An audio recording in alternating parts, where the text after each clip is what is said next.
ونؤمن به ونتوكل عليه ونعوذ بالله من شرور أنفسنا ومن سيئات أعمالنا من يهده الله فلا مضل له ومن يضلله فلا هادي له ونشهد أن لا إله إلا الله وحده لا شريك له ونشهد أن سيدنا ونبينا وسندنا ومولانا محمدا عبده ورسوله صلى الله تعالى عليه وعلى آله وأصحابه وبارك وسلم تسليما كثيرا أما بعد فأعوذ بالله من الشيطان الرجيم بسم الله الرحمن الرحيم ويا آدم اسكن أنت وزوجك الجنة وكلا من حيث شئتما ولا تقربا هذه الشجرة فتكونا من الظالمين فوسوس لهما الشيطان ليبدي لهما ما وري عنهما من سوآتهما وقال ما نهاكما ربكما عن هذه الشجرة إلا أن تكونا ملكين أو تكونا من الخالدين وقاسمهما إني لكما لمن الناصحين صدق الله العظيم. معزز سامعین کرام، شیطان کے مکالمے کے بعد جبکہ اس نے اپنا وعدہ سنا دیا، اپنے عزائم سنا دیے، اللہ تبارک و تعالیٰ نے بھی فرما دیا کہ جو بھی تیری اتباع کرے گا اور جو بھی تیری گروہ کا بنے گا ضرور بھی ضرور ہم ان کے ذریعے سے جہنم کو بھریں گے. لَأَمْلَأَنَّ جَهَنَّمَ مِنْكُمْ أَجْمَعِينَ، تجھ سے اور تیرے ماننے والوں سے، تیرے متبعین سے ہم ضرور بھی ضرور جہنم کو بھریں گے. اب جنت سے اس کو نکال دیا گیا اور ایک عرصے تک حضرت آدم علیہ السلام کو جنت میں اکیلا رکھا گیا اور جنت کی ہر نعمت سے فائدہ اٹھانے کا اللہ کی طرف سے حضرت آدم علیہ السلام کو حکم ہو گیا. صاحب نعیمی فرماتے ہیں کہ حضرت آدم علیہ السلام کو کھانے پینے کی ہر چیزوں سے فائدہ اٹھانے کی اجازت تھی، لیکن حوروں کو ہاتھ لگانے کی اجازت نہیں تھی. تو حضرت آدم علیہ السلام ایک عرصے تک، ایک زمانے تک جنت میں اکیلے رہے، لیکن حضرت آدم علیہ السلام کو اتنی بڑی جنت میں اتنی ساری نعمتوں کے بیچ میں اپنے آپ کے اکیلے ہونے کا احساس ہوتا تھا. تو حضرت عبداللہ ابن عباس اور حضرت عبداللہ ابن مسعود رضی اللہ تعالیٰ عنہما جیسے صحابہ کی روایت ہے، جس کو علامہ ابن کثیر رحمۃ اللہ علیہ نے درج کیا ہے، کہ حضرت آدم علیہ السلام ایک مرتبہ یگانگیت کی حالت میں، اکیلے پن کی حالت میں، اکیلے پن کے احساس کے ساتھ آنکھ لگ گئی، کچھ غنودگی سی ہوئی، سو گئے. تو حضرت آدم علیہ السلام کی بائیں پسلی سے اللہ نے حضرت حوا کو پیدا فرما دیا. حضرت آدم کو حضرت حوا کی پیدائش کا احساس نہ ہو، اس لیے اللہ نے گنود کی تعریف فرما دی. اونگ جیسا، جیسے ہم لوگ بے ہوشی کہتے ہیں، بے ہوشی جیسا عالم طاری ہو گیا. اور حضرت آدم علیہ السلام کی بائیں پسلی سے، الٹی پسلی سے اللہ نے حضرت حوا کو پیدا کیا.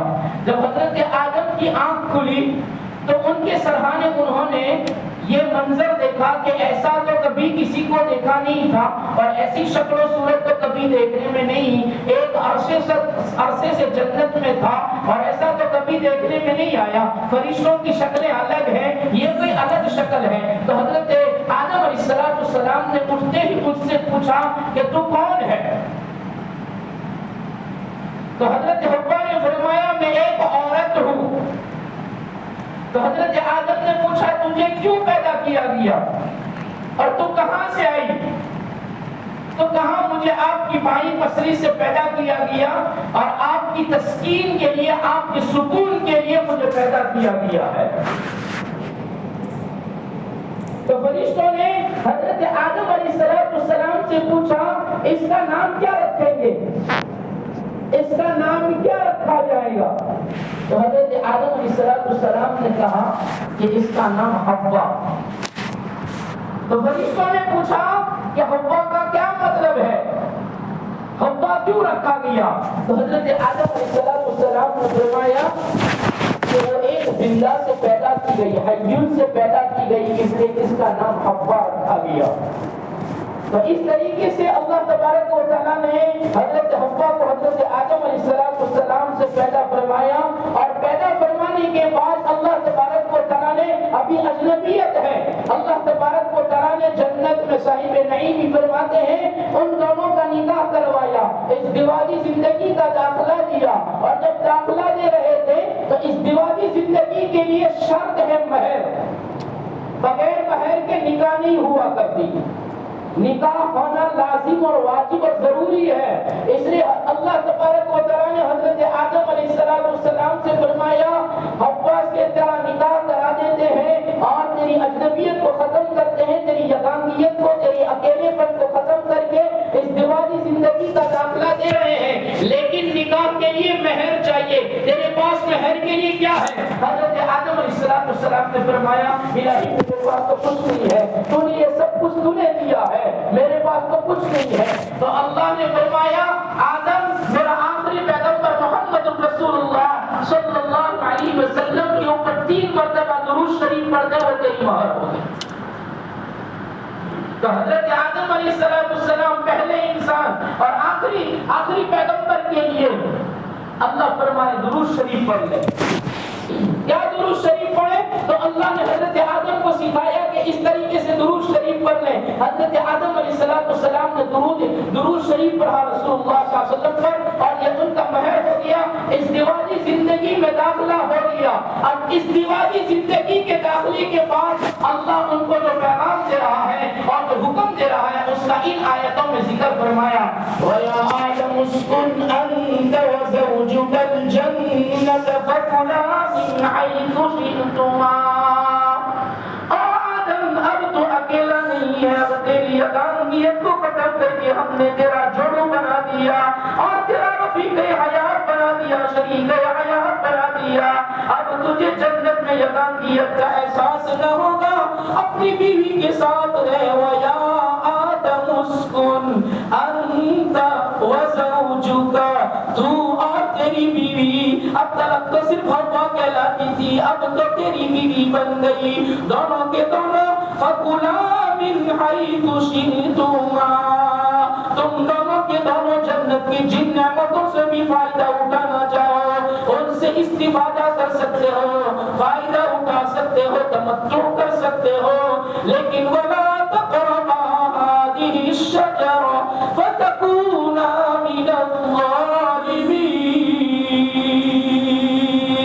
لیکن تمہیں آگاہ کیا جاتا ہے، متنبہ کیا جاتا ہے، ساری نعمتوں سے فائدہ اٹھا سکتے ہو، لیکن ایک درخت ہے، ایک شجر جس کی ہم تمہیں نشاندہی کر دیا کرتے ہیں اس درخت کے قریب تک نہ جانا، اور اس کے قریب بھی نہ جانا، چکھنے کی بات تو دور کی، دانا کھانے کی، پھل کھانے کی بات تو دور کی، وَلَا تَقْرَبَا هَٰذِهِ الشَّجَرَةَ، اس درخت کے قریب تک جانے کی بھی اجازت نہیں ہے، وہاں تک نہیں جا سکتے، اگر قریب بھی گئے فَتَكُونَ مِنَ الظَّالِمِينَ، تم دونوں کے دونوں ظالم بن جاؤ گے، نقصان اٹھانے والے بن جاؤ گے۔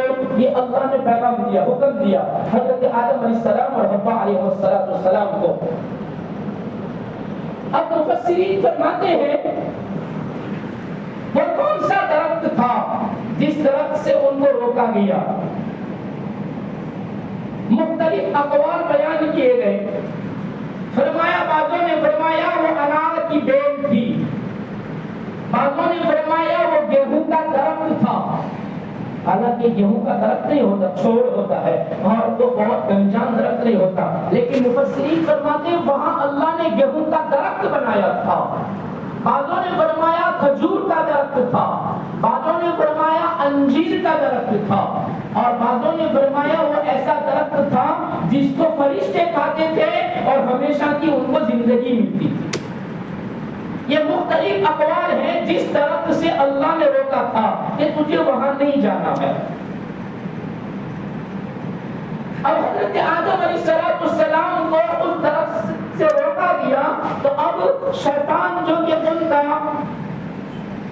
انتقام لینا چاہتا تھا، حسد کی وجہ سے حضرت آدم علیہ السلام کے لیے اس کے دل میں انتقام کی اور بدلے کی آگ بھڑک رہی تھی، اور انتقام کی آگ بھڑک اس لیے رہی تھی جس کو صاحب معارف القرآن ادریسی مولانا ادریس کاندھلوی اپنی تفسیر میں بیان فرماتے ہیں کہ جب حضرت آدم علیہ السلام کی وجہ سے شیطان اور ابلیس کو درگاہ راندہ کیا گیا اور اس کی توہین ہوئی ہے اور اس کو مذموم ہونا پڑا، اس کو ذلیل ہونا پڑا، اس لیے اس کے دل میں انتقام اور بدلے کی آگ بھڑک رہی تھی، اور شیطان نے دیکھا تھا کہ جنت میں آدم کا مقام بڑھ گیا اور آدم کی عزت بڑھ گئی، آدم کی عظمت بڑھ گئی، تو اس شرافت اور اس اکرام اور کرم کا بدلہ لینے کے لیے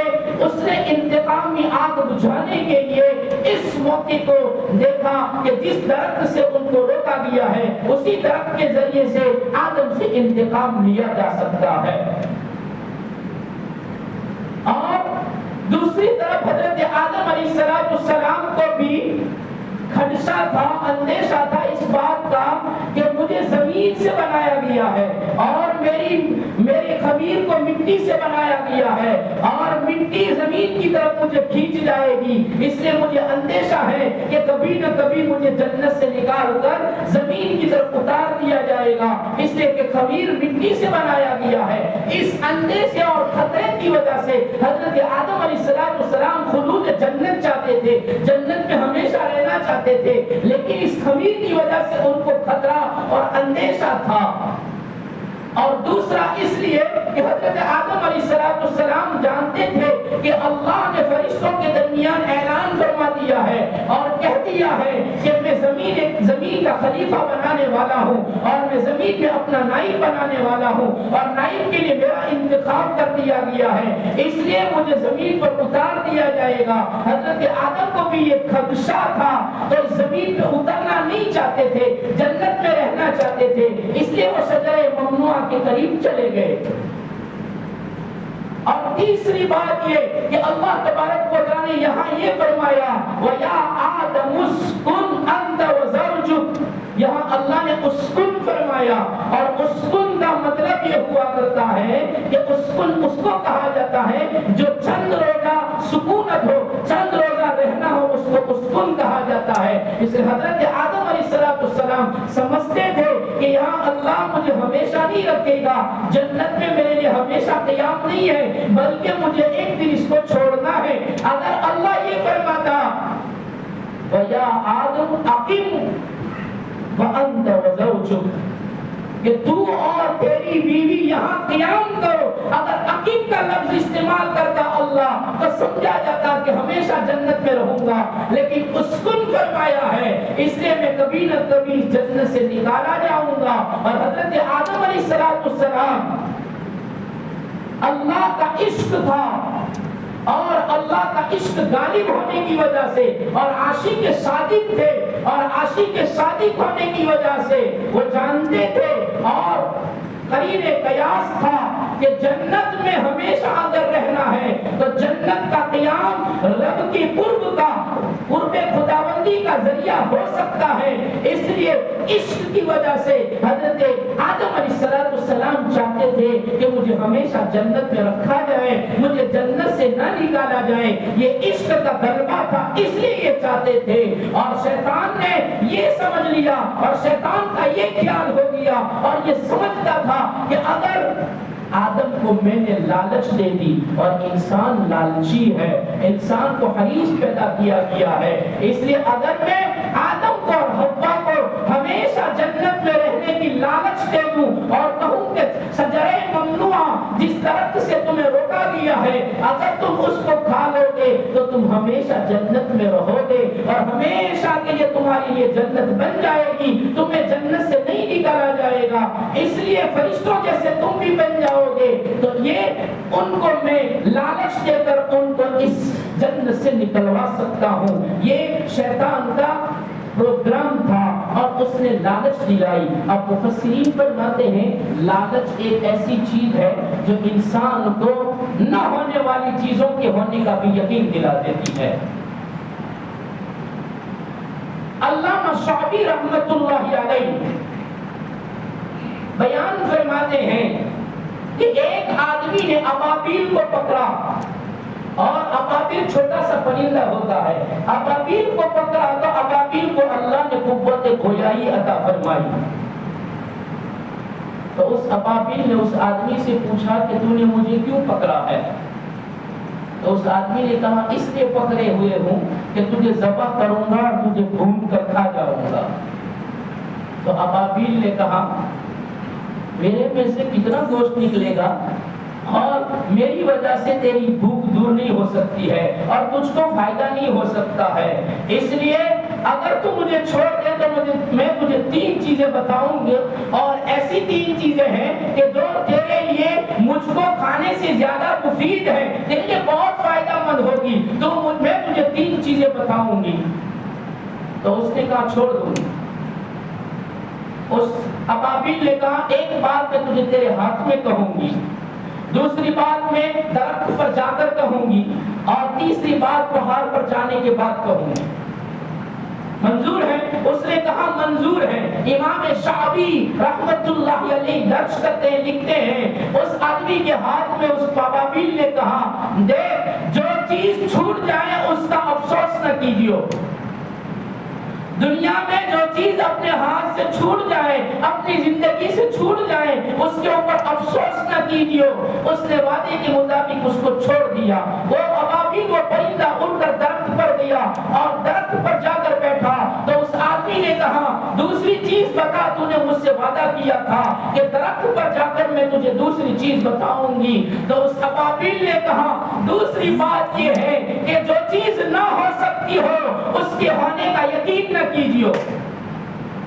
سمجھ میں آئی بات؟ جو چیز اشکیہ ہو، نہ ہو سکتی ہو، اس کے ہونے کا یقین نہ کیجیے. پھر اس نے درخت پر سے پہاڑ پر جاتے جاتے کہا کہ تو بڑا بد نصیب ہے. اس آدمی کو کہا تو بڑا بد نصیب ہے، اگر تو مجھے ذبح کرتا تو میرے پوتے میں سے، میرے جٹھر میں سے، میرے معدے میں سے تجھے 2 قیمتی ہیرے ملتے، موتی ملتے، اور ایک موتی کا وزن 20 مسقال ہے. تو نے مجھے چھوڑ دیا. میرے جٹھر میں، میرے پوتے کے اندر 2 قیمتی ہیرے تھے. وہ افسوس کرنے لگا، اپنے ہونٹوں کو چبانے لگا. تو وہ پرندہ اڑا اور پہاڑ پر جا کر بیٹھا. وہ آدمی مارے افسوس کی کہنے لگا ارے تو نے مجھے پہلے کیوں نہ بتایا؟ چل بتا تیسری چیز کیا بتانا چاہتی ہے؟ تو ابابیل نے کہا ارے تجھے تیسری چیز کیسے بتاؤں جبکہ تو پہلی 2 چیزوں کو ہی بھول گیا. کہ جو چیز چھوٹ جائے اس کا افسوس نہ کیجیے، ابابیل تجھ سے چھوٹ گیا اس کو افسوس کیوں کرتا ہے؟ اور دوسرا، جو چیز نہ ہو سکتی ہو اس کے ہونے کا یقین نہ کیجیے۔ ارے اللہ کے بندے، میں اتنا چھوٹا کہ میرا گوشت، میرا خون، میرا پور، میرے پر کو اور میری ساری چیزوں کو بھی اگر ملایا جائے تو میں خود میں 20 مثقال کا نہیں ہو سکتا، تو میرے اندر 20 مثقال کا موتی کیسے آ سکتا؟ کہ جو نہیں ہو سکتا ہے اس کے ہونے کا یقین، تو کتنا لالچی ہے، کتنا حریص ہے، تجھے اتنی عقل نہیں ہے کہ اتنے چھوٹے سے پرندے کے جتھر میں، جبکہ وہ پورا 20 مثقال کا نہیں ہے، تو اس کے جتھر میں 40 مثقال کے 2 موتی کیسے آ سکتے ہیں؟ یہ کہہ کر وہ پرندہ پہاڑ سے بھی اڑ گیا۔ امام شافعی فرماتے ہیں انسان اتنا لالچی ہے، اتنا حریص ہے کہ جو چیز نہیں ہو سکتی ہے وہ اس کی عقل اتنی اندھی ہو جاتی ہے حرص و لالچ میں کہ جو چیز نہیں ہو سکتی ہے وہ لالچ میں اس کے ہونے کو بھی یقین سمجھ کر کرتا رہتا ہے۔ حضرت آدم علیہ السلام کو حرص پیدا ہو گیا اور شیطان نے حضرت آدم کو لالچ میں ڈال دیا، حوا کو لالچ میں ڈال دیا، اور اسی لالچ نے حضرت آدم اور حوا کو اس بات کے کرنے پر مجبور کر دیا جو ہونے والی نہیں تھی، جس کا ہونا یقینی نہیں تھا، پھر بھی آدم اور حوا بھی اس کو کرنے کے لیے تیار ہو گئے۔ پھر ایک اور بات لکھی مفسرین نے جس کے حوالے میں لکھا، عبداللہ بن مہران نے روایت بیان کی کہ ہارون رشید حج کے لیے جب روانہ ہوا تو کوفہ میں آیا اور کوفہ میں آ کر چند روز قیام فرمایا۔ ابن مہران لکھتے ہیں، آپ کو ہر چیز میں انشاءاللہ حوالے سے بتاؤں گا، ابن مہران فرماتے ہیں کوفہ میں آ کر چند دن رہا اور پھر اس نے حج کا قافلہ وہاں سے تیاری کی۔ چند 3 دنوں کے بعد تو اس نے نقارہ بجوایا کہ اب کچھ کرنا ہے، اس کے لیے نقارہ بجاؤ کہ اب ہارون رشید کی سواری نکلے گی، ہارون رشید کا قافلہ کوفہ سے مکہ کی طرف روانہ ہوا ہوگا، اس کے لیے نقارہ بجایا گیا۔ تو پورے شہر کے لوگ ہارون رشید کی سواری کو دیکھنے کے لیے، ہارون رشید کے قافلے کو دیکھنے کے لیے کہ کس انداز سے وہ کوفہ سے مکہ جاتا ہے، سارے کے سارے لوگ کوفہ سے باہر نکلے تماشا دیکھنے کے لیے۔ بہلول فرماتے ہیں کہ میں بھی ساتھ میں نکلا۔ ابن مہران لکھتے ہیں کہ بہلول بھی ساتھ میں بستی کے باہر نکلے، بستی والے سب دیکھنے کے لیے آئے ہیں۔ بہلول فرماتے ہیں میں نکل کر کوری کرکٹ کی جگہ پر بیٹھ گیا جہاں کچرا ڈالا جاتا ہے، اکیرا جس کو کہتے ہیں، کوری کرکٹ ڈالنے کی جگہ پر میں بیٹھ گیا۔ بچے آ کر میرا مذاق کرنے لگے اور مذاق اڑانے لگے، اتنے میں آواز آئی کہ ہارون رشید کا قافلہ آ گیا ہے، ہارون رشید کا قافلہ بالکل لائن میں لگ گیا ہے۔ سارے بچوں نے میرا مذاق چھوڑ کر وہ راستے میں کھڑے ہو گئے ہارون رشید کا نظارہ کرنے کے لیے۔ قافلہ نکلا، ہارون رشید کی سواری آئی تو بہلول کہتے ہیں میں نے آواز لگائی اور آواز لگا کر کہا او ہارون، تو ہارون رشید نے اپنی ہودج کو، اپنی جو ڈولی تھی اس سواری کو رکوایا اور سواری رکوا کر اپنے ہودج میں سے، اپنی پالکی میں سے پردہ ہٹا کر منہ باہر نکالا اور منہ نکال کر بہلول کو کہنے لگے ہارون رشید، بہلول کیا کہنا چاہتے ہو؟ تو بہلول نے کہا ہمیں روایت پہنچی ہے، ہمیں روایت کرنے والی ایمن بن اوائل ہے، ایمن نے ہمیں روایت کی ہے اور ان کو روایت کی ہے قدامہ بن عبداللہ عامری نے کہ اللہ کے رسول صلی اللہ علیہ وسلم جب عرفات سے نکلے اور اپنی سبحان نامی اونٹنی پر سوار تھے اور اس اونٹنی پر سوار ہو کر جب عرفات کے میدان سے نکلے تو اللہ کے رسول صلی اللہ علیہ وسلم کے سامنے نہ شور و گل تھا، نہ ہتھوں بتوں کی آواز تھی، نہ دھکا مکی تھی اور کوئی دیکھنے والا نہیں تھا۔ پیغمبر نکل رہے ہیں اور اپنی اونٹنی پر سوار ہے لیکن کوئی آہو گھوڑا نہیں ہے اور نہ کوئی بچوں ہتھوں کی آواز ہے۔ اور ہارون رشید تو حج کے لیے جا رہا ہے، تیرا حج کے لیے جانا اس انداز سے نہیں ہونا چاہیے، یہ تو تکبر کی علامت ہے، یہ تو نخلت کی علامت ہے۔ تیرا حج کی سفر کے لیے جانا تواضع سے ہونا چاہیے. اللہ کے رسول صلی اللہ علیہ وسلم نے تواضع سکھایا ہے, تجھے تواضع سے چلنا چاہیے. جب بہلول نے یہ جملے کہے, کوئی کر پر بیٹھنے والا بہلول جس کو جنون کہتے تھے, لوگ مجنون کہتے تھے اور کہتے گانڈا ہے, پاگل ہے, ہارون رشید نے جب ان کی یہ نصیحت سنی تو لکھا کہ ہارون رشید کے آنسو نکل کر زمین پر گرنے لگے. اور ہارون رشید نے کہا بہلول تیری باتوں میں جان ہے, اور بھی ہمیں کچھ سنا. تو بہلول نے کہا ہارون رشید سن, جس کو اللہ نے مال دیا ہو اور جمال دیا ہو, اگر وہ آدمی مال کو حرص و لالچ سے جمع نہ کریں بلکہ مال کو اللہ کے راستے میں خرچ کریں, اور اللہ نے جو جمال دیا, جو حسن دیا, اس میں عفت اور پاک دامنی رکھیں, اللہ اس کا نام ابرار میں لکھ دیتے ہیں, ابرار لوگوں میں اس کا نام لکھ دیتے ہیں. پھر آنکھوں میں سے آنسو نکل کر زمین پر گرنے لگے.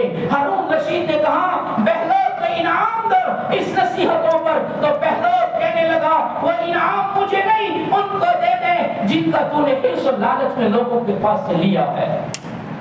جن لوگوں کے پاس سے تو نے حرص و لالچ میں آ کر لوگوں سے ٹیکس لیے, لوگوں سے جرمانے لیے, وہ لوگوں کے اندر واپس تقسیم کر دے. ہمیں انعام دینے کی ضرورت نہیں ہے, جن کا انعام ہے ان کا انعام ان تک پہنچا دے.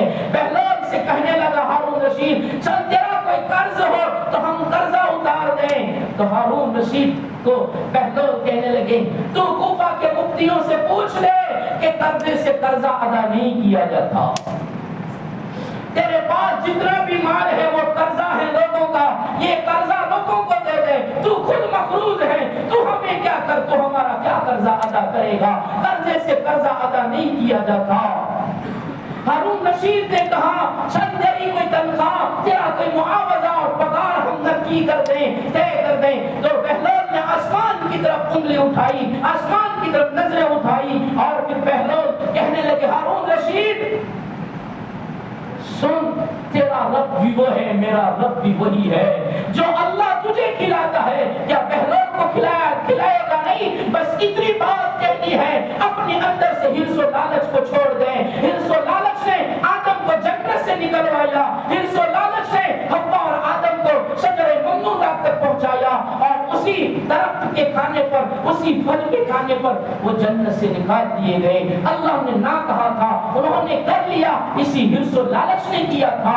یہی بات مفسرین بھی یہاں بیان فرمانا چاہتے ہیں کہ اللہ نے فرمایا وَيَا آدَمُ اسْكُنْ أَنْتَ وَزَوْجُكَ الْجَنَّةَ فَكُلَا مِنْ حَيْثُ شِئْتُمَا وَلَا تَقْرَبَا هَٰذِهِ الشَّجَرَةَ فَتَكُونَا مِنَ الظَّالِمِينَ.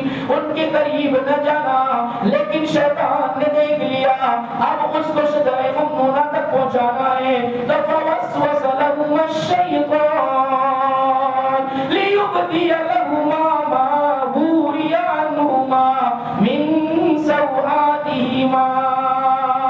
شیطان نے دونوں کے اندر وسوسہ ڈالا. اب مفسرین فرماتے ہیں وسوسہ کیسے ڈالے گا جبکہ وہ تو جنت میں نہیں ہے, وہ تو زمین پر ہے, اور وہ تو جنت میں آدم و حوا ہے. تو پھر ان کے دل میں شیطان نے وسوسہ کیسے ڈالا؟ میرے اور آپ کے ذہن میں بھی سوال پیدا ہوتا ہے کہ فوسوس لہم الشیطان, شیطان نے ان دونوں کے دل میں وسوسہ ڈالا. زیور کے کھنکھنانے کو جیسے آواز پیدا ہوتی ہے اس کو وسوسہ کہتے ہیں. مفسرین نے لکھا, صاحب معالم عرفان لکھتے ہیں زیور کو جب کھنکھارا جاتا ہے اور کھنکھنایا جاتا ہے تو اس کی آواز جو پیدا ہوتی ہے اس کو وسوسہ کہا جاتا ہے. وسوسہ ایسا دل میں پیدا ہوتا ہے جیسے جھنکار ہو, جیسے پائل کی جھنکار کی طرح اندر دل میں گدگدی ہوتی ہے, اس کو وسوسہ کہتے ہیں. تو سوال یہ پیدا ہوتا ہے کہ آدم اور حوا تو جنت میں تھے, تو پھر شیطان نے ان کے دل میں وسوسہ کیسے ڈالا؟ تو اس کے مختلف جوابات دیے ہیں مفسرین نے. صاحب تبیان القرآن نے 3 جوابات دیے ہیں. معالم عرفان نے ایک جواب دیا ہے. صاحب تبیان القرآن فرماتے ہیں پہلا جواب یہ ہے کہ اگرچہ وہ جنت میں تھے, یہ دنیا میں تھا, لیکن وسوسہ ڈالنے کے لیے وسوسہ ڈالنے والے اور جس کے دل میں وسوسہ ڈالا جا رہا ہے ان دونوں کا ایک جگہ پر ہونا ضروری نہیں ہے. شیطان کو اللہ نے اتنی طاقت دی تھی کہ وہ زمین پر رہ کر آسمان والوں کے دل میں بھی وسوسہ ڈال سکتا تھا، اس لیے اس نے زمین پر رہ کر جنت میں آدم اور حوا کے دل میں وسوسہ ڈالا۔ ایک جواب۔ دوسرا جواب یہ دیا ہے کہ حضرت آدم اور حوا علیہ السلام دونوں جنت کے دروازے کے قریب تھے اور شیطان جنت کے دروازے کے باہر تھا، اس لیے کہ اس کو آسمانوں پر جانے کی اجازت تھی، وہ آسمانوں میں اور زمینوں میں آیا جایا کرتا تھا، تو وہ جنت کے دروازے کے باہر کھڑا تھا اور یہ دونوں جنت کے دروازے کے اندر تھے اور شیطان نے ان کے دل میں وسوسہ ڈالا۔ اور تیسرا جواب جس کو دیا ہے صحیح قرطبی نے، صحیح مظہری نے اور صحیح ابن الرزاق نے، انسانوں نے اس کا جواب ایک یہ دیا ہے۔ وہب ابن منبہ رحمۃ اللہ علیہ کی روایت بیان فرمائی ہے، بڑی عجیب روایت ہے، بڑے دھیان اور غور سے سنا جائے۔ وہب ابن منبہ رحمۃ اللہ علیہ کی روایت ہے، فرمایا کہ اللہ تبارک و تعالیٰ نے حضرت آدم اور حوا کو جنت میں رکھا اور جنت میں رکھنے کے بعد ساری نعمتوں سے فائدہ اٹھانے کی اجازت دی، ایک درخت سے روکا، وہ درخت وہ تھا جس سے فرشتے کھاتے تھے، فرشتوں کے کھانے کے لیے وہ درخت بنایا گیا تھا، اس درخت سے روکا گیا تھا۔ حضرت آدم اور حوا علیہ السلام کو وسوسہ ڈالنے کے لیے شیطان کو جنت میں جانا تھا، تو جنت میں جانے کے لیے اس نے سانپ کا سہارا لیا، اور سانپ اس وقت فرمایا اونٹ کی طرح اس کے 4 پاؤں بھی تھے، سانپ کے 4 پاؤں تھے اونٹ کی طرح، اور اللہ کی مخلوق میں حسین ترین جانور اس کو سمجھا جاتا تھا۔ سانپ اللہ کی مخلوق میں حسین ترین جانور تھا، اللہ نے اس کو اتنا حسین بنایا تھا اور وہ جنت میں جایا کرتا تھا۔ تو سانپ جب اپنے 4 پاؤں کے ذریعے اونٹ کی طرح پاؤں تھے، اس کا مطلب یہ کہ بہت لمبے پاؤں تھے، وہ جب جنت میں داخل ہو رہا تھا تو شیطان سانپ کے پیٹ میں گھس گیا، اللہ نے اس کو طاقت دی شکلیں بدلنے کی، تو وہ سانپ کے پیٹ میں شیطان گھس گیا، اور جب سانپ جنت میں داخل ہوا تو وہ جنت میں سانپ کے پیٹ سے نکل کر جنت میں آ گیا۔ اب جنت میں آنے کے بعد اس نے اس درخت کا پھل توڑا، آدم اور حوا کو درخت کے قریب جانے سے روکا گیا تھا، شیطان نے اس پھل کو توڑا اور توڑ کر حضرت حوا کے پاس لے کر آیا۔ آدم اور حوا اس درخت کے قریب نہیں گئے، اس پھل کو شیطان توڑ کر لایا، حضرت حوا کے پاس لا کر اس نے کہا کہ دیکھو کتنے کیسے خوبصورت درخت کا پھل ہے، اور اس کا ذائقہ، اس کا مزہ، سواد بھی بہت لذیذ ہے۔ اور تیسری بات اس نے یہ کہی کہ دیکھو اس پھل کا رنگ بھی کتنا حسین ہے۔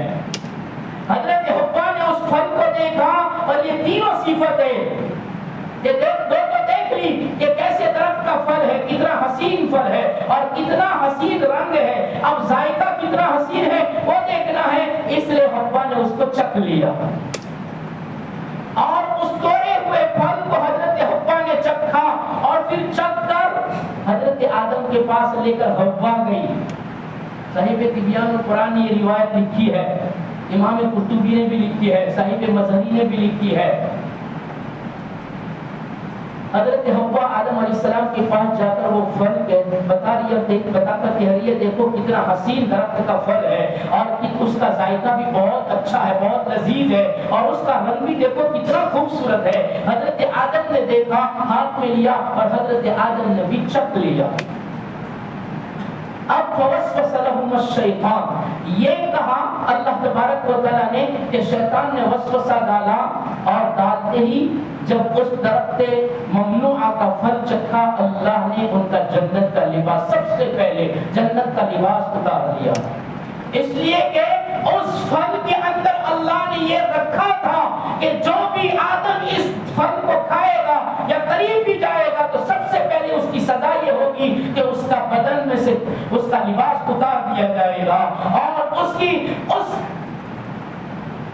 اس کو جو جنت کا لباس پہنایا گیا ہے وہ اس کو اتار دیا جائے گا۔ اس لیے اللہ تبارک و تعالیٰ نے جب حوا اور آدم کا چکھنے کی وجہ سے لباس اتارا تو حضرت آدم ایک دم ان درختوں کی گھنے دار ڈالیوں کے اندر چھپنے لگے، تو اللہ نے آواز جواب دیا یا اللہ میں لبیک حاضر ہوں. اللہ نے فرمایا کہاں جا رہے ہو, کہاں چھوٹتے ہو, باہر کیوں نہیں آتے؟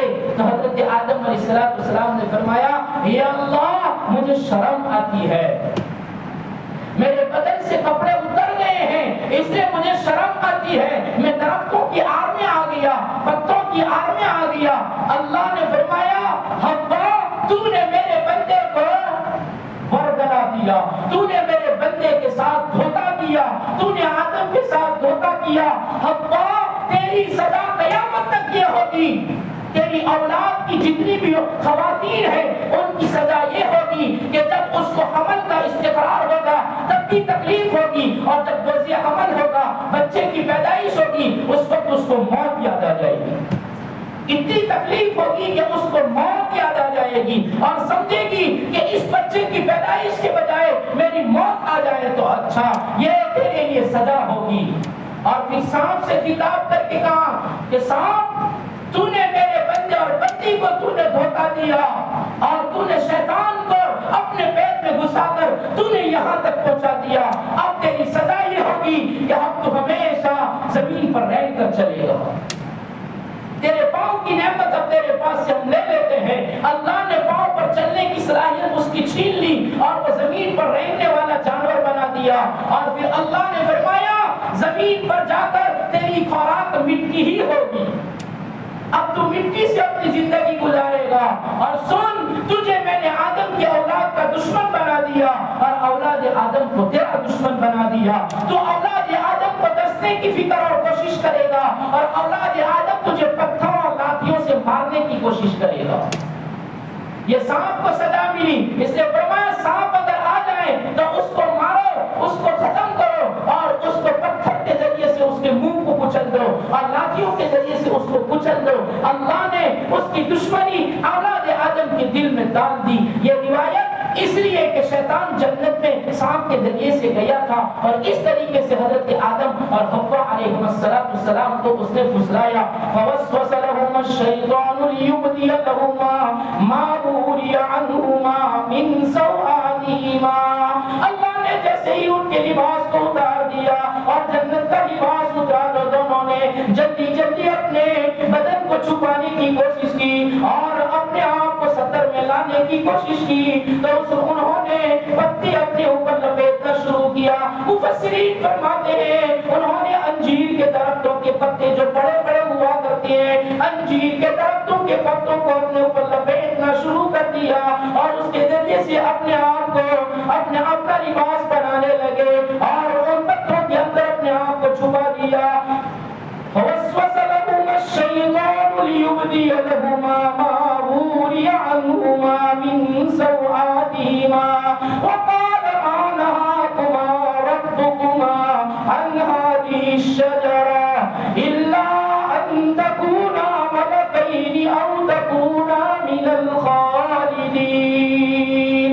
شیطان کے بہکانے کی جو تدبیر تھی اللہ اس کو یہاں بیان فرماتا ہے. وہ خیر خواہ بندر آیا اور خیر خواہ بندر آنے کے بعد کہنے لگا, حضرت آدم اور حوا سے کہنے لگا دیکھو میں تمہیں یہ درخت سے جو تمہیں روکا گیا ہے میں تمہیں بتاتا ہوں, اس درخت کے اندر یہ خصوصیت ہے کہ اس کا پھل کھا لینے کے بعد تمہیں ہمیشہ جنت میں قرار مل جائے گا, خلود جنت مل جائے گی, اب تمہیں جنت سے نہیں نکالا جائے گا.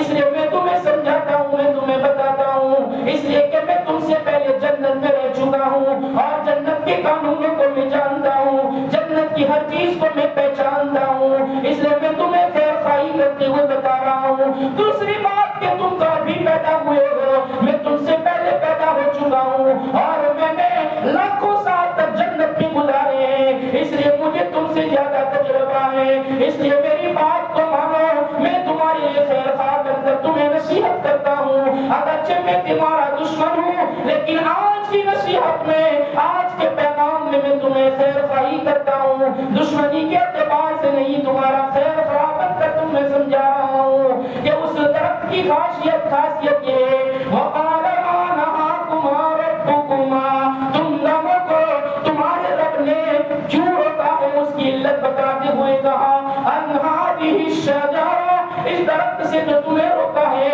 إِلَّا أَن أن تكونا ملكين.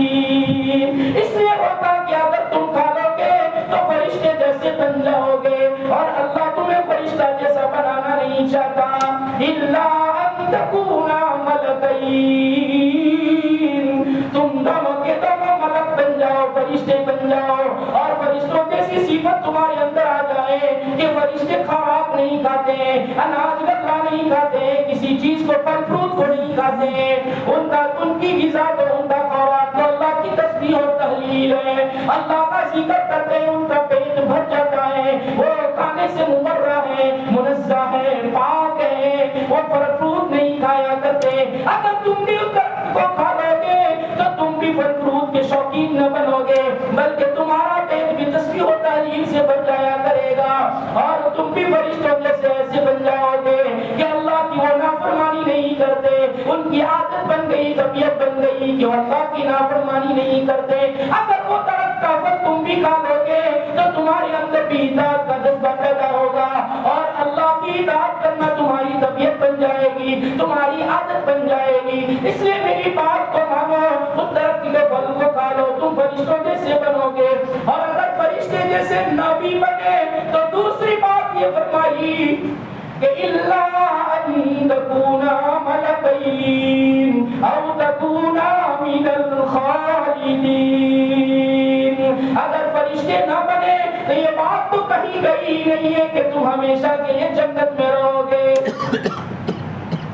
اگر اللہ نے تمہیں فرشتہ نہ بنایا، فرشتوں جیسا نہ بنایا، تو اتنی بات تو ضرور ہے کہ اس درخت کو کھانے کے بعد تم ہمیشہ کے لیے جنت میں رہو گے، جنت سے کبھی نکالے نہ جاؤ گے. ان باتوں کی لالچ دلائی، حرص دلایا، اور حضرت آدم اور حوا دونوں کو وہ درخت کے پھل کو کھانے پر مجبور کر دیا. دونوں نے ان کی بات مان کر، اس کی بات کو مان کر کھا لیا.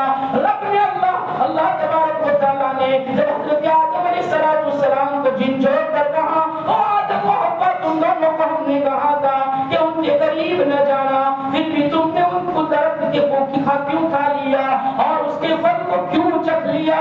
تو حضرت آدم علیہ السلام کہنے لگے وَقَاسَمَهُمَا إِنِّي لَكُمَا لَمِنَ النَّاصِحِينَ. وہ تو قسمیں دے کر کہتا تھا، اس نے تو تیری قسم دی، رب کی قسم دی. وَقَاسَمَهُمَا، تم دونوں کو میں اللہ کی قسم دے کر کہتا ہوں کہ میں تمہارا ناصح ہوں، تمہیں خیر خواہی کرنے آیا ہوں. جب اس نے قسم دی، میں تو یہ یقین رکھتا تھا کہ اللہ کی کوئی جھوٹی قسم نہیں کھا سکتا، جنت میں بھی کوئی اللہ کی جھوٹی قسم کھا سکتا ہے. یا اللہ میں نے تو اس پر یقین کر کے، اعتماد اور بھروسہ کر کے میں نے یہ چکھ لیا، اس لیے کہ اس نے تو تیری قسم دی تھی، اور جب تیری قسم کی بات آ گئی تو میں نے اس کی بات پر اعتماد کر لیا. صاحب معالم العرفان صاحب ادریسی فرماتے ہیں جب آدمی کو سچ جھوٹ ثابت کرنا ہو، اور اگر سچا آدمی قسم کھا لیتا ہے تو چاہیے کہ اس کی بات کی یقین کر لیں. اللہ کی قسم اگر کوئی کھا لے اپنی بات کو ثابت کرنے کے لیے، سامنے والے کو یقین دلانا ہے. اگر کوئی آدمی جس کے بارے میں تمہیں یقین ہے کہ یہ آدمی ایسا ہے کہ جس کے اوپر بھروسہ کیا جا سکتا ہے، اگر وہ قسم کھا کر اپنی بات منوا رہا ہے تو مان لیجئے. حضرت آدم علیہ السلام نے فرمایا یا اللہ میں نے تیری قسم کی وجہ سے اعتماد اور بھروسہ کر لیا. اور دوسری بات یہ کہ یا اللہ اس نے فریب کیا، مکر کیا، اور اس کی تو چال یہی تھی اور وہ انتقام لینا ہی چاہتا تھا. تو مجھے تو آج تک کبھی مکر و فریب سے واسطہ ہی نہیں پڑا کہ کسی نے مجھے دھوکہ دیا ہو، کسی نے مکر و فریب کیا ہو، آج تک کبھی نہیں ہوا تھا، یہ پہلی مرتبہ ہوا ہے. اس لیے مکر و فریب کو میں پہچان نہ سکا، اور میں اس کی بات میں آ گیا، اور میں نے اس کی بات کو مان کر فَدَلَّاهُمَا بِغُرُورٍ، اس کی مکر و فریب میں غرور، اس کے دھوکے میں، اس کے مکر و فریب میں ہم دونوں آ گئے. فَلَمَّا ذَاقَا الشَّجَرَةَ بَدَتْ لَهُمَا سَوْآتُهُمَا وَطَفِقَا يَخْصِفَانِ عَلَيْهِمَا مِنْ وَرَقِ الْجَنَّةِ. کیا قرآن کا اسلوب ہے؟ قرآن کی باتوں کو دھیان سے غور سے سنیں. یہ قرآن جو کہتا ہے وہی سنائیں گے انشاءاللہ۔ قرآن کہتا ہے جب حضرت آدم علیہ السلام سے اللہ نے یہ پوچھ لیا، اللہ نے کہا نہیں آدم تجھے جنت کا لباس نہ ملے گا، اب جنت کا لباس تجھ سے اتار لیا گیا، تو انہوں نے پتے باندھ لیے، پتوں باندھ کر اپنا سطر پوش بنا لیا۔ رب نے فرمایا ہم نے تجھے کہا تھا وناداہما ربہما الم انہکما عن تلکما الشجرہ واقل لکما ان الشیطان لکما عدو مبین۔ اللہ نے ایک دم جلال میں آ کر فرمایا آدم حوا تم دونوں کو ہم نے یہ نہیں کہا تھا کہ درخت کے قریب نہ جانا، اور ہم نے تمہیں یہ بھی کہا تھا کہ شیطان تمہارا کھلا ہوا دشمن ہے، پھر بھی تم نے اس کی بات کو مان لیا۔ اب اللہ تبارک و تعالیٰ نے خلقی کر کے جلال میں آ کر حضرت آدم اور حوا دونوں کو کہا جنت کا لباس ہی صرف نہیں، اب تم نئی جنت سے بھی نکلو۔ اب جنت سے اللہ تبارک و تعالیٰ نے نکال دیا، کہا اب تمہارا کوئی گزر نہیں سنا جائے گا، ہم نے تمہیں کہا تھا شیطان تمہارا کھلا دشمن ہے، اس کی بات مت ماننا، ہم نے تمہیں ہر چیز سے آزاد کر دیا تھا، ہر چیز تمہارے حوالے کر دی تھی، ایک درخت سے روکا تھا وہ درخت سے نہ بچے اور تم نے یہ کام کر لیا، اب تم ہماری جنت سے تم نکلو، تمہیں نکالا جائے گا۔ تو حضرت آدم اور حوا کو نکالا گیا، کیسے نکالا، کہاں اتارا، کس طرح اتارا، کیا ہوا اس کے بعد انشاءاللہ زندگی باقی رہی تو آئندہ سنیں گے۔ اللہ تبارک و تعالیٰ یقین نصیب فرماتے ہو، عمل کی توفیق عطا فرمائے۔ درود شریف پڑھ لیں۔ بسم اللہ الرحمن الرحیم، الحمد للہ رب العالمین والعاقبۃ للمتقین والصلاۃ والسلام علی سید الانبیاء والمرسلین صلی اللہ تعالی علیہ وعلی آلہ واصحابہ اجمعین۔ یا ارحم الراحمین ویا اکرم الاکرمین یا ذا الجلال والاکرام، یا حنان یا منان یا بدیع السماوات والارض، ظلمنا انفسنا وان لم تغفر لنا وترحمنا لنكونن من الخاسرین۔ آتنا فی الدنیا حسنہ وفی الآخرۃ حسنہ وقنا عذاب النار۔ اللهم انك عفو کریم رحیم تحب العفو فاعف عنا یا کریم۔ اے اللہ قصوروں کو معاف فرما دیجیے، یا اللہ گزری ہوئی زندگیوں پر معافی کا قدم پھیر دیجیے، یا اللہ اقراری مجرم ہے، اقراری مجرم ہے، بہت گناہ کیے ہیں مولا، گناہ کرتے کرتے دل پتھر بن گیا، خیر کی بات سرایت نہیں کرتی، یا اللہ نفس و شیطان کی باتیں ہی اچھی کرتی ہے، اے اللہ نفس و شیطان کے مکر و فریب سے بچا لیجیے، یا اللہ ابو البشر کو مکر و فریب نے، شیطان کے مکر و فریب نے، شیطان کی دھوکے بازی نے، یا اللہ ابو البشر کو جنت سے نکلوا دیا، اے اللہ اولاد آدم کی نفس و شیطان سے حفاظت فرمائیے، اے اللہ نفس و شیطان کے مکر و فریب سے بچا لیجیے، اے اللہ بندے ضرور ہیں لیکن بندے آپ کے ہیں، یا اللہ نماز میں سجدہ آپ کے سامنے کرتے ہیں، یا اللہ یہ جبین آپ کے سوا کسی کے سامنے نہ جھکی ہے اور انشاءاللہ نہ کبھی جھکے گی، اے اللہ اس جبین کو تیرے ہی سامنے جھکایا ہے، اے اللہ ہم آپ کو رب مانتے ہیں، اے اللہ ہم آپ کو رب العالمین مانتے ہیں، ہم آپ کو واحد مانتے ہیں، احد مانتے ہیں، صمد مانتے ہیں، لم یلد ولم یولد مانتے ہیں، ولم یکن لہ کفوا احد مانتے ہیں، تیرا کوئی ساتھی نہیں، تیرا کوئی شریک نہیں ہے، اے اللہ اس لیے مارا جا رہا ہے کہ ہم کلمے والے کہلاتے ہیں، ہم اللہ والے کہلاتے ہیں، ہم ایمان والے کہلاتے ہیں، ہم واحد والے احد والے کہلاتے ہیں، ہم سمجھ والے کہلاتے ہیں، ہم محمدی کہلاتے ہیں، ہم رسول اللہ صلی اللہ علیہ وسلم کے کلمے والے کہلاتے ہیں۔ اے اللہ تو بھی ہمیں اپنا مان لیجیے، تو بھی ہمیں اپنا بنا لیجیے، تو بھی ہمیں محمد رسول اللہ کا امتی بنا لیجیے، اور مولا کریم ہماری خطاؤں پر معافی کا قدم پھیر دیجیے، ہمارے گناہوں پر معافی کا قدم پھیر دیجیے، یا اللہ رحمت کا اشرا پورا ہو گیا، چند منٹیں باقی ہے،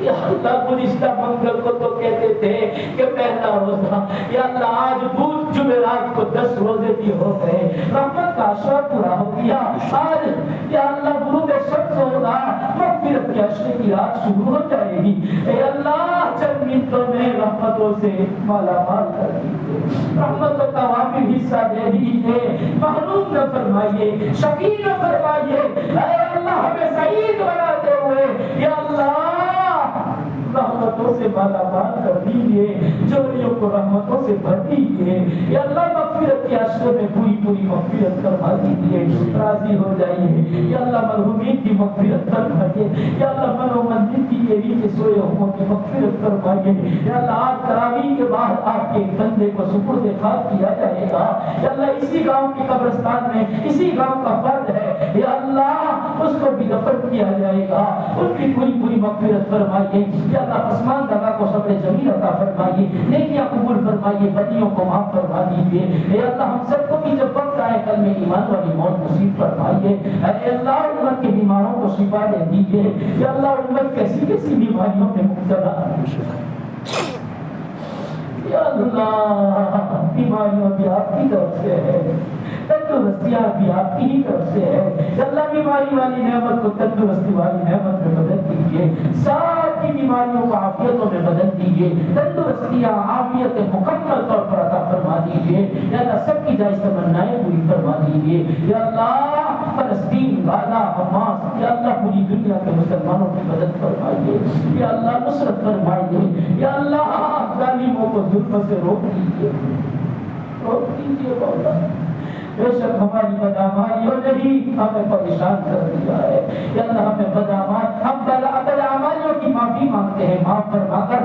حالات کو سازگار بنا دیجیے، اے اللہ ظالموں کو بھی ہدایت دے دیجیے، کل میں ایمان کی دولت سے نواز دیجیے، اور اگر ہدایت مقدر میں نہیں ہے آپ نے مہریں لگا دی ہے تو ایسوں کو ختم فرما کر امن و امان قائم فرما دیجیے، یا اللہ نبی کریم صلی اللہ علیہ وسلم نے جتنی بھی دنیا آخرت کی خیر اور بھلائیاں مانگی وہ عطا فرمائیے، دن شروع و فکر آفت و بلا و عذابوں سے پناہ مانگی پناہ نصیب فرمائیے، دعاؤں کو اپنے فضل سے نبی کریم صلی اللہ علیہ وسلم کے صدقے قبول فرمائیے، وصلی اللہ علی نبی کریم برحمتک یا ارحم الراحمین۔